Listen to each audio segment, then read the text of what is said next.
Teman, alhamdulillah kami tadi sudah menyampaikan pengaduan resmi ke staf ya bagian pengaduan di Komnas Perempuan, dan sekaligus kami juga menyampaikan pengaduan secara resmi ke bagian pengaduan Komnas HAM terkait dengan apa yang terjadi pada klien kami ya, saudara Ilma ya. Ini tanda terimanya sudah kita sampaikan, tanda terimanya, dan sudah diterima berkas-berkas bukti-buktinya.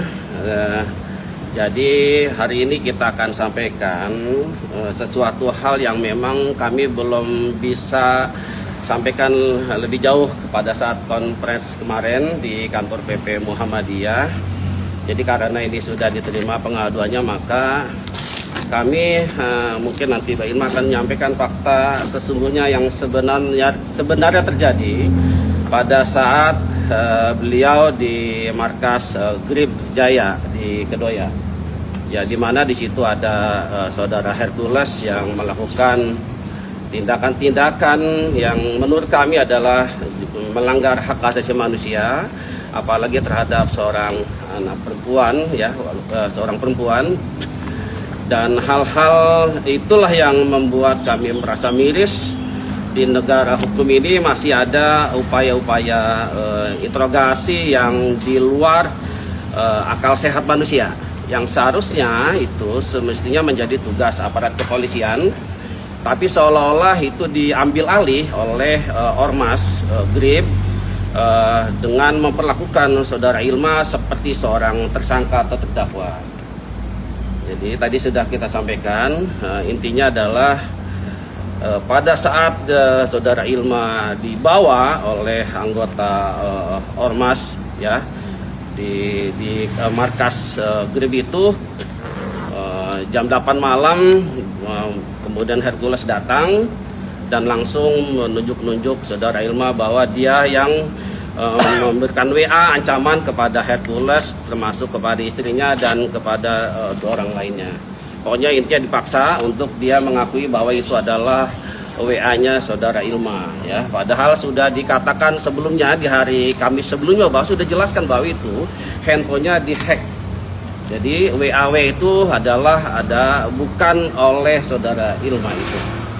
Tapi dia tidak percaya, lalu keluarlah kata-kata yang menurut kami di luar nalar manusia. Misalnya, nanti mungkin bisa ditambahkan.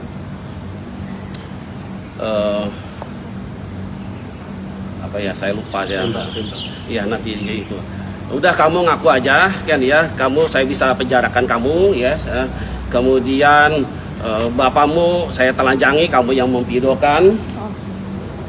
Kemudian saya bisa tembak kamu. Saya bisa tembak kamu sekarang. Kemudian dia mengeluarkan pistol. Ya, dia mengeluarkan pistol. Lalu dia tembak bawah, dor. Bayangkan, itu di hadapan seorang perempuan. Ya. Jadi dia menggunakan pistol untuk menakut-nakuti saudara Ilma ini. Ya. Ini sesuatu hal yang di luar nalar manusia. Kamu kan Islam, kamu pakai jilbab, kamu copot jilbabmu. Kira-kira begitu, ada kata-kata yang lain. Ya. Kalau istri saya ada di sini, kamu habis kamu dipukulin. Itu yang saya dengar dari pengakuan beliau, termasuk kronologis yang sudah kami sampaikan. Intinya adalah ini adalah perlakuan yang menurut kami biadab. Di negara hukum ini masih terjadi hal-hal intimidasi, gaya-gaya premanisme yang dilakukan oleh Hercules ya. Jadi kami dari para pengacara, dari beberapa LBH ormas Islam akan melakukan pendampingan, pembelaan untuk mendapatkan keadilan, karena beliau saat ini trauma. Kalau saya tanya mengulang lagi, dia pasti nangis, di dalam juga nangis terus. Ada ketakutan saat ini kalau ada orang datang ke rumahnya yang tidak dikenal, ada mobil lewat, dia takut, dia sakit, dia mau makan dan seterusnya. Jadi kami datang ke sini untuk memastikan bahwa hak asasi manusia itu benar-benar dilindungi oleh negara. Termasuk tadi Komnas HAM nanti akan melakukan upaya konseling kejiwaan ya dalam waktu dekat ini. Kemudian dari pihak Komnas HAM akan melakukan analisis, ya, melakukan kajian apakah memang ini ada unsur pelanggaran HAM atau tidak. Nanti hasilnya adalah rekomendasi kepada misalnya pada penegak hukum bahwa ini telah terjadi pelanggaran HAM. Jadi langkah-langkah nanti kita akan upayakan yang terbaik untuk melindungi, menjamin setiap warga negara dari perlakuan-perlakuan intimidatif yang dilakukan oleh ormas atau siapapun itu. Ya, saya juga kaget ketika pertama kali mendengar keterangan-keterangan, dan itu pun sebetulnya baru disampaikan beberapa hari kemarin, malam Selasa malam. Dan kami mendapatkan informasi itu pada saat sebelum teman-teman kita undang kongres di PP Muhammadiyah. Ya, baik. Saya membayangkan kalau itu terjadi kepada anak saya, anak perempuan saya, makanya Pak Ahmad Bahar yang awalnya sudah selesai, tidak ada masalah, sudah ada kesepakatan damai di Polres Depok, ketika mendengar anaknya diperlakukan seperti ini, maka beliau marah sebagai orang tuanya. Diperlakukan sangat keji oleh saudara Hercules. Begitulah kira-kira teman-teman. Makanya kami akan bisa sampaikan pada sore hari ini. Baik Mbak, silakan tambahkan, mungkin ada yang terlewat dari saya.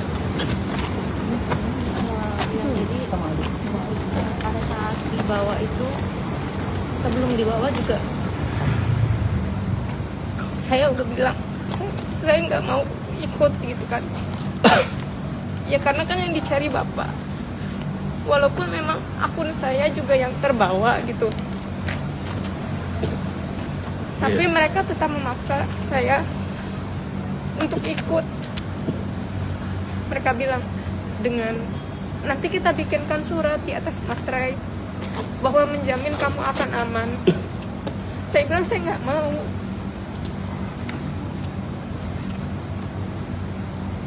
Lalu kan akhirnya ketika Pak RW sudah datang dan Babinnas sudah datang juga, ya saya tetap mau nggak mau harus ikut. Kalau mereka bilang kenapa saya harus ikut, karena kalau saya nggak ikut akan semakin banyak orang yang akan datang. Karena tadinya yang datang itu memang cuma sekitar 4 orang, lama-lama bertambah banyak gitu. Makanya saya juga kan, ya gimana, saya juga takut kalau misalnya nenek di rumah kenapa-napa gitu dengan banyaknya orang yang datang gitu. Mereka juga bilang kan, takutnya kalau misalnya kamu nggak ikut, nanti kamu yang diseret sama mereka. Ya udah kan, mau nggak mau saya akhirnya terpaksa ikut mereka ke kantor GRIP gitu. Lalu udah sampai di kantor GRIP, saya masih harus menunggu Pak Hercules datang. Setelah Pak Hercules datang, Pak Hercules masih tetap bilang, kamu nih ya, ngapain ancam-ancam saya dan istri saya. Saya bilang, maaf Pak, bukan saya. Tapi beliau tetap tidak percaya. Padahal saya juga udah jelaskan sebelumnya sama tim mereka, tim anggota GRIP itu, saya sudah bilang itu bukan saya. Lagian saya siapa sih berani-beraninya ngancem beliau? Urusan saya apa? Saya kenal aja enggak, tahu istrinya juga enggak tahu siapa. Terus seperti yang disampaikan Bapak tadi, kalau di sana ya banyak kata-kata yang menurut saya tidak pantas. Apalagi di situ posisinya kan saya dikelilingi oleh laki-laki, kebanyakan laki-laki gitu kan, besar-besar. Ya saya mau jawab apa juga, saya yang udah nggak bisa apa-apa gitu. Saya mau jawab juga udah nggak bisa. Kalau emang itu bukan saya yang mengirim ancaman-ancaman itu. Tapi beliau tetap tidak percaya. Akhirnya bilang, kamu nih gimana sih? Kamu kan perempuan. Kamu harusnya berbuat baik. Copot aja itu jilbab kamu.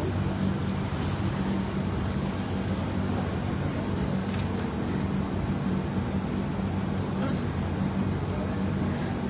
pokoknya saya merasa ya saya nggak adil gitu. Saya diperlakukan seperti ini gitu kan. Terus kamu nih ya, kalau misalnya bapak kamu ada di sini, udah saya telanjangin bapak kamu. Nanti biar kamu yang videokan. Cepat telepon bapak kamu,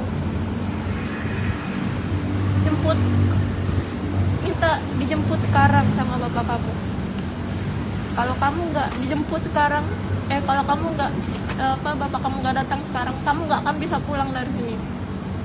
Lagian kamu ngapain sih berani-beraninya ancam saya, sambil dia keluarkan pistol itu kan.